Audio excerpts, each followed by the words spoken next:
Welcome to Sakshi TV. Today we are talking to Prashanthi Reddy from the offices of PLCC, Prashanthi Reddy PLCC. From the offices of Prashanthi Reddy PLCC.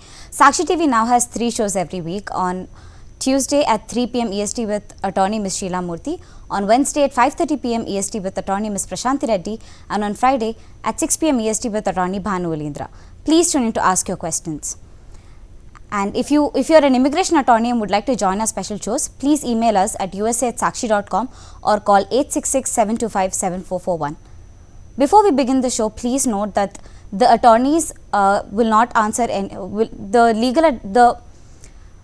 Please note that any information given on the show is not supposed to be taken for legal advice, and Sakshi TV is not responsible for any tips that are taken as legal advice. And the information provided on the show is for general informational purposes only. If you need specific legal advice, please contact the attorney directly. Ms. Prashanthi Reddy needs no introduction, but if you need consultation, please log on to reddyesq.com for contact information. And when you connect with them, don't forget to mention Sakshi TV from the beginning. Sakshi TV. And from the beginning, reddyesq.com has put a wealth of free information and online tools in the hands of the immigrant community and for the benefit of US employers. The reddyesq.com site provides you with the latest and cutting-edge information on US immigration law and policies, explained in terms you don't have to be a lawyer to understand. Today's topic is a continuation of Employment-Based Green Cards, Part 3. We will continue the knowledge session along with the news and updates on latest immigration, followed by Q&A.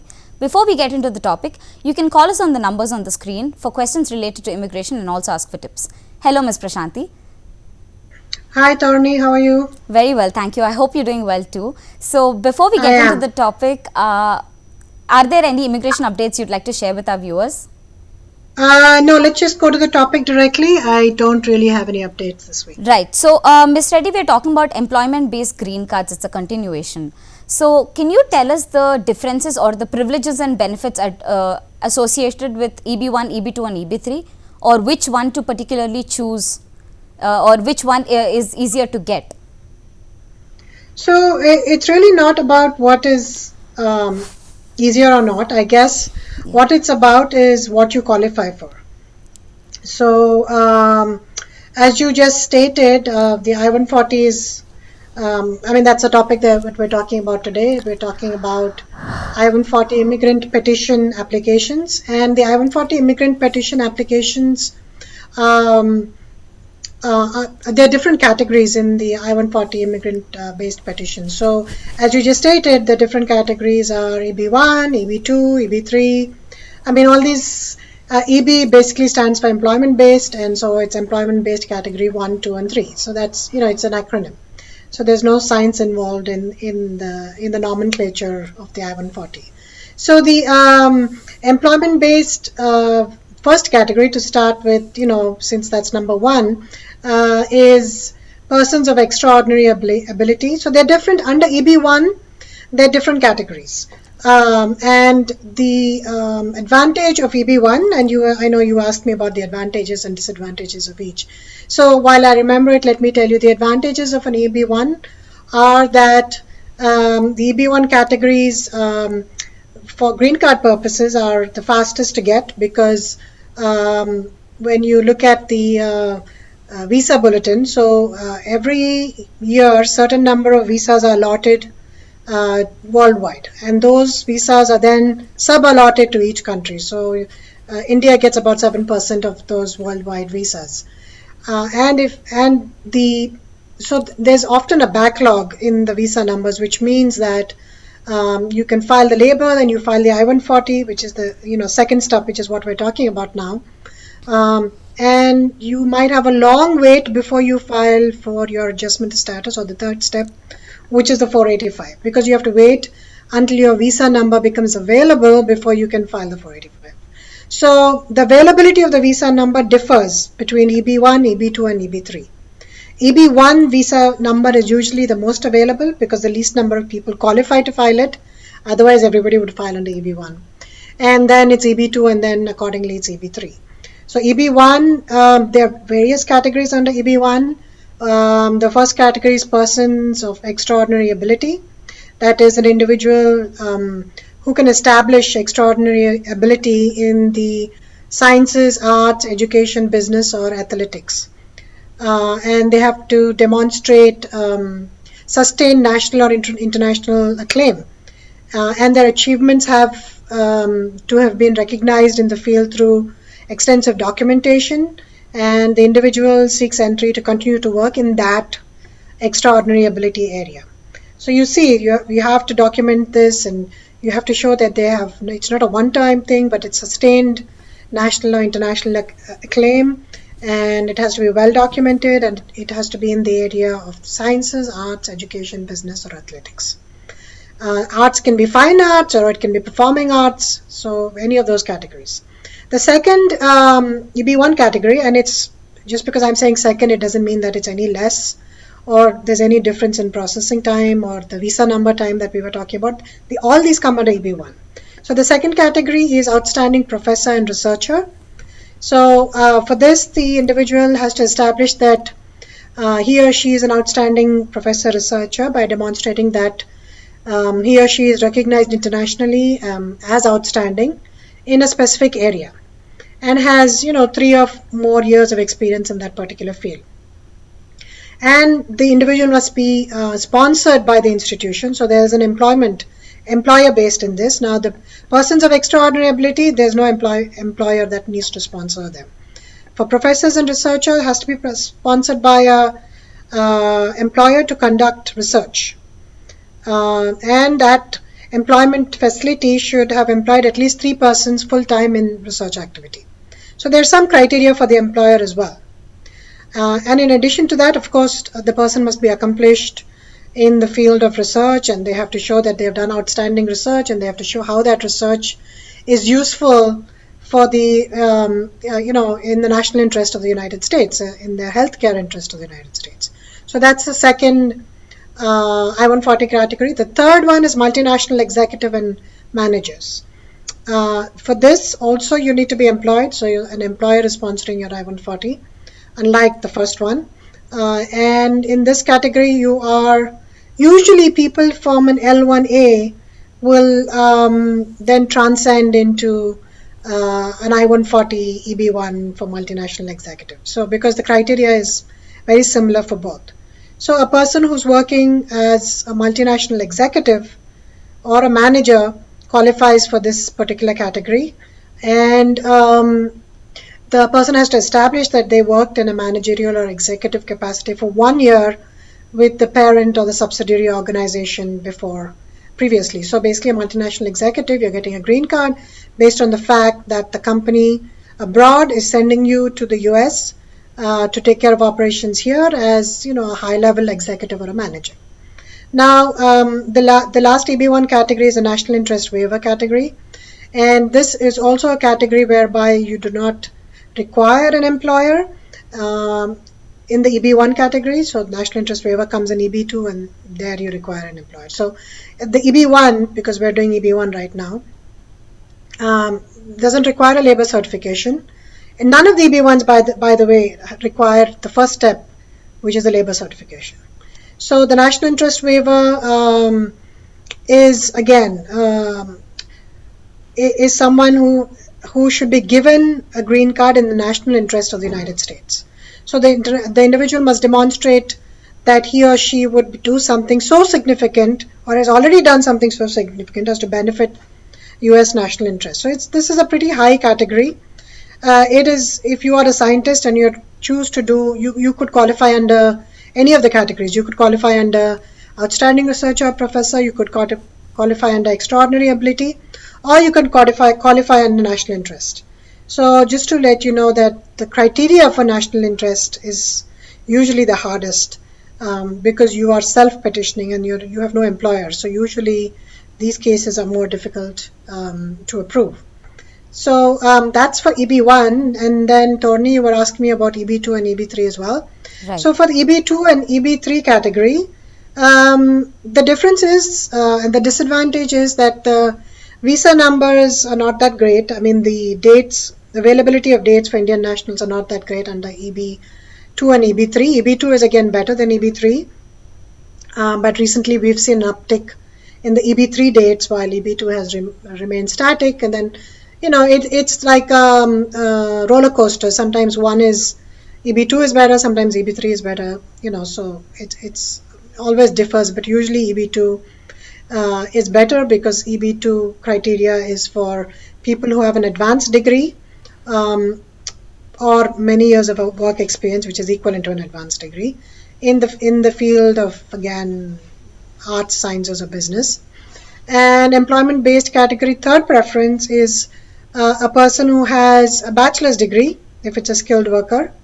Again, there are two subcategories in the skilled worker and unskilled workers. Skilled workers are the professionals, and skilled workers are those that have where the job requires at least 2 years or more of experience. Unskilled workers is when your job requires less than 2 years of experience. Right now, the visa numbers, priority date is the same for both.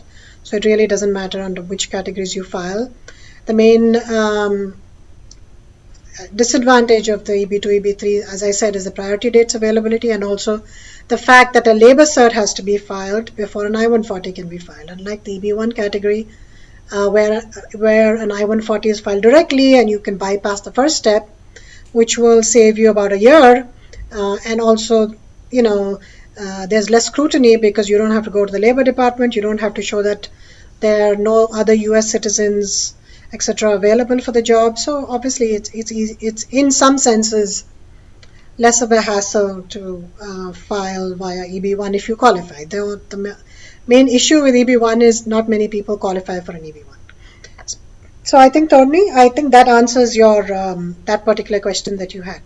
Right. Thank you so much, Ms. Reddy. Is there any, since we're talking about employment-based categories, and we're continuing the last week's session, I'd also like to ask a specific question. Is there any particular way to organize evidence for the I-140 petition, since we were talking about the I-140s last week too? Right. So, yes, and because we have so many varied types of I-140s, I have to kind of go through specific ones just to give you examples. But, maybe later we can talk about what evidence is required, because an EB1 evidence is very different from, EB2 and EB3. But in general, all I-140s, well, let me rephrase that. All I-140s that have are EB2 and EB3, that is, that require an employer to sponsor them, have an ability to pay issue because there is a labor cert that was filed, and one of the requirement is that you show that the employer has the ability to pay the prevailing wage as per which the perm was approved. So an important in the documentation for EB2 and EB3 would be the employer's ability to pay. So you would definitely have to submit the tax returns of the employer. You'd have to submit pay stubs of the beneficiary and W-2s, because if they're already getting paid that amount, or at least part of that amount, it's easier to show than that the remaining amount can be shown through the taxes by looking at the net current assets, or by looking at the profits, the taxable income. So the order for these kind of cases would then be documentation to show, first the perm approval would have to be, the original perm approval with signatures would have to be submitted. And even before that, of course, you would have to submit checks. Let's start with that. And then we'd have to submit the actual I-140 form. And then I think behind that I would put the perm approval. And then I would usually put the status, proof of status, so the I-94, H-1B approval, whatever, I-797 approval they might have, H-4, H-1, whatever their status is. And then, presuming, of course, they're in the US. If they're not in the US, then we don't have to worry about status documents. Behind the status documents, I would usually put documents to show that the person qualifies for the job. In the perm, there is a requirement. The job requires a bachelor's or a master's and X number of years of experience, and maybe certain skills. So I would show through that, via that documentation, such as educational credentials, evaluation of the educational credentials, experience letters showing skills maybe, or skill certifications. These are documents that would come next. Basically documents that show that the beneficiary qualifies for the job. And then, I would, include documentation to show ability to pay, like we discussed the W-2, the pay stubs. I would show that documentation. Behind that, and last but not the least, I would put the passport. So these are all the different, I guess this is the order of documentation that I would follow for the EB2 and EB3 category. Now, there's also different documentation that's needed for the EB1 categories. It's completely different. And then again in the EB1 categories, depending on whether it's an L1 or if it is L1 based, which is multinational executive, or it's exceptional ability, or it's a national interest waiver. There are different documentation that will be included, and we can discuss that when we talk about those categories. Right. So, Ms. Reddy, what eligibility criteria should be identified in the case of EB1A, alien of extraordinary ability, petitions in form of I-140? Right. So that's the next question. Thank you for asking them. I'm asking it in order so we can get through one thing at a time. Right. So the extraordinary ability is what we just discussed. What documents are needed for an EB2 and EB3 I-140. So let's discuss the extraordinary ability EB1 category. And you basically have to demonstrate, as I was saying earlier, that the person has a sustained national or international acclaim, and that person's achievements have been recognized by experts in that field. And so you can include either evidence of a one-time achievement, such as a major international or national award, or 3 of the 10 listed criteria as per USCIS. And the different criteria as per USCIS, the 10 different criteria is evidence of recipient of a lesser national or internationally recognized prize or award. So not the Nobel Prize, we're talking about something lesser than that. Right. It can be nationally or internationally recognized. For example, I did a EB1 for a singer who used to sing in the movie industry. It's again very, very national and very localized in Andhra Pradesh. So for that particular person, I submitted. She had she got the Nandi Award. I don't know, whoever is from Andhra Pradesh or Telangana might know this. And she received the President's Award. So the Nandi Award especially is a more local recognized award. So that comes under one of the 10 criteria. But if she would have received like an Emmy Award or something like that, or a Nobel Prize or something, that Ms. itself Reddy, would have been enough to qualify her for. I'm extremely sorry to cut you in between, Ms. Reddy. I'm really, really sorry, but we have a caller on hold. Oh, callers are always welcome. So. Right. I'm so sorry. I know you gave me that permission, which is why I took the liberty. So we have Mr. Satish calling from Atlanta. Thank you for calling, Mr. Satish. You may ask Ms. Reddy your question directly. Hi, Ms. Reddy. I have 2 questions actually. I have applied my I-485 and got my EAD in September. My priority date is September 2020, and receipt date for 485 is December 30th, 2020. I'm waiting for my I-693 medical. So my first question is regarding medical. I got my medical exam done, but I haven't got an RFE, so I'm wondering whether I should interfile or not. Second question is regarding my travel to India. I was planning to travel to India in December, and since I'm EB1, I was expecting that I'll get my medical RFE and my green card somewhere in November, December. So I'm wondering whether I should take the risk of traveling since I've got my EAD advanced payroll, or should I avoid traveling to India at this point of time when I'm about to get my green card? So the first question, which is, what was your first question again? Sorry. It's regarding, I've done my medical exam, but I'm not. Yeah, my interfiling. Got you. Submitted. The interfiling of the medical exam. Sorry. The interfiling of the medical exam, that's really up to you. You're not losing anything by submitting the medicals in advance, but don't expect too much out of it.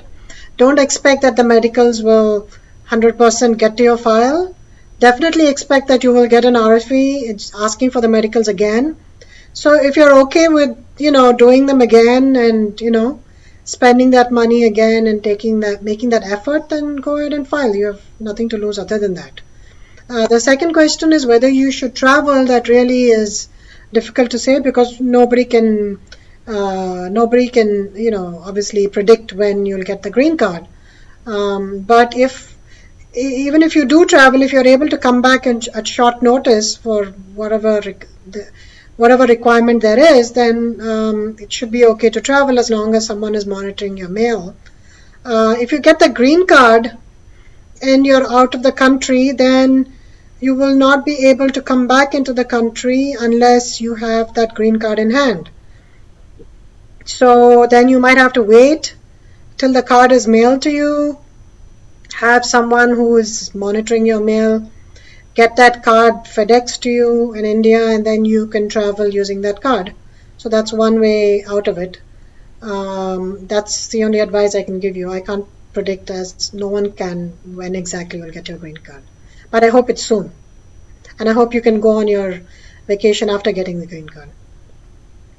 Right. I hope that answered your question, Satish. Thank you for calling. So, Ms. Reddy, you were telling us about the eligibility criteria of EP1A Alien to Extraordinary Ability Petition of I-140. Correct. So, so as I was telling you, and I gave you an example of the Nandi Awards. So, evidence of receipt of lesser known national or international award, evidence of your membership in associations in the field which demand outstanding achievement of their members. So we're talking about if you're a scientist, then you have to be a member in some association, which is not everyone is allowed to become a member of, that there's some category or some outstanding nature of your work that's required to even be a member of that association. So that's another criteria. Third is published material about you in a professional or major trade publication or any other major media. So if you're a scientist, then it would be your publications in scientific journals. And, usually 1 or 2 publications is not enough. I would say 5 to 10 publications is more like it. If you're an artist or athlete or someone well known, then you would be covered in the media, and then those media publications are also proof. The fourth criteria is evidence that you've been asked to judge the work of others, either individually or on a panel. For example, this artist who I was referring to used to be a judge in a really well-known, music show. So we use that, and she did that for, I think it was ZTV Awards or something like that. And we use that, as a criteria as well. And if you are, a scientist or someone who does work like that, then if you're asked to judge other people's scholarly publications, you are appointed as a judge, then that's definitely a criteria that will suffice for for the 3 out of 10 options.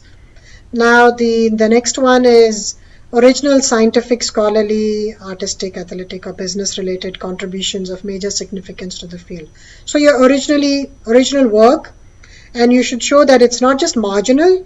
Any work can be original, but the work has to be important. It can't be something of marginal importance. So if you've done some stem cell research to discover cancer, it's not that you've discovered cancer, you've discovered a cure to cancer. But you have to show that you've discovered something that's important towards the step of discovering a cure for cancer, some molecule or some combination of molecules which will help then, speed up the research. I'm just giving you an example. It could be something like that, or it could be in obesity, or it could be pain management, or any medical field, that is obviously a national interest. So it could be something like that, or it could be original contributions like writing.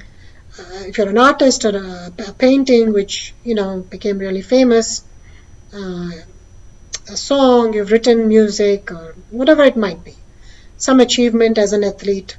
Um, if you've won national or international acclaim as an athlete, that is of course helpful as well. Also, evidence of your authorship of scholarly articles in professional or trade publications. This I think we covered for the scientists. Publications in trade journals or scientific journals. The next one is evidence that your work has been displayed at artistic exhibitions or showcase. This is mainly for people who are in the visual arts.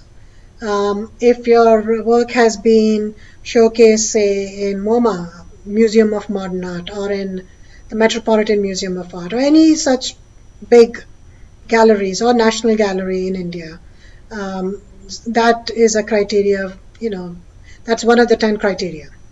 And remember, you only have to meet 3, but we usually try to show as many criteria as we can, that they meet as many as possible. Evidence of a leading or critical role in a distinguished organization. So, say you were heading the department of some pediatrics, if you're a doctor and a researcher, then that would be evidence that you're in a leading role. Or if you're an actor and you play a leading role in a movie, or you're a director, or that is also proof of a leading role or a critical role. So that's another criteria. Then evidence that you command a high salary, that's one criteria also. So if you're receiving a high remuneration, you're a CEO of a really important company that's doing work that's of national interest, that's possible to show that as well. That you are not only in a high position, but you command you get paid a lot of money. That's one criteria as well. And of course, your commercial success. If you're in the performing arts, then how many albums went gold, or what's your rating on websites like iBet? If you even exist, are you on the internet? Are you on Wikipedia? How many successful movies did you act in? How much money did you make? All that is commercial success. So out of all these categories, remember we only have to meet 3. So that's basically the categories for extraordinary ability. Right. So, Ms. Reddy, we're going towards the end of the show. So, is there a golden immigration message that you'd like to give to our viewers? Well, since we're talking about I-140s, I think it has to be something related to an I-140. And I would say that, since we're talking about EB1s, everybody thinks that they qualify for an EB1, and they don't. And so there's no purpose in filing something that is a long shot. My suggestion is, even if it's go for the EB2 or EB3, unless you have at least 50% chance of getting an EB1 approved. And remember, not everyone qualifies. That's why it's called extraordinary ability or outstanding, or that's why it's called. Those acronyms are used. Those prefixes are used, of extraordinary or outstanding. So just remember, though EB1 is great and visa numbers are available right now, and you can get your green card immediately. Not everyone qualifies. But at the same time, it is possible for an average person, you don't have to be extraordinary, to qualify for a multinational executive. So, there's no harm in going out of the country, working for a year for an MLC, and then qualifying for an EB1 and coming back that way, rather than struggling with EB2, EB3, for whatever, 7 to 10 years. So that's something that people don't think about, but it's definitely something to keep in mind, even though it involves displacing yourself for a year. But remember, even that during that year, you can travel back and forth between the US and India. So there's definitely a criteria to keep in mind. The EB1 multinational executive. Right. I'm sure that was some sound advice, and I'm sure our viewers will actually think about it. So thoughtful food from Ms. Prashanthi Reddy for all our viewers. And it was a privilege hosting you, Ms. Reddy. Thank you. Take care. You're watching Sakshi TV Live with me, Torini Makana.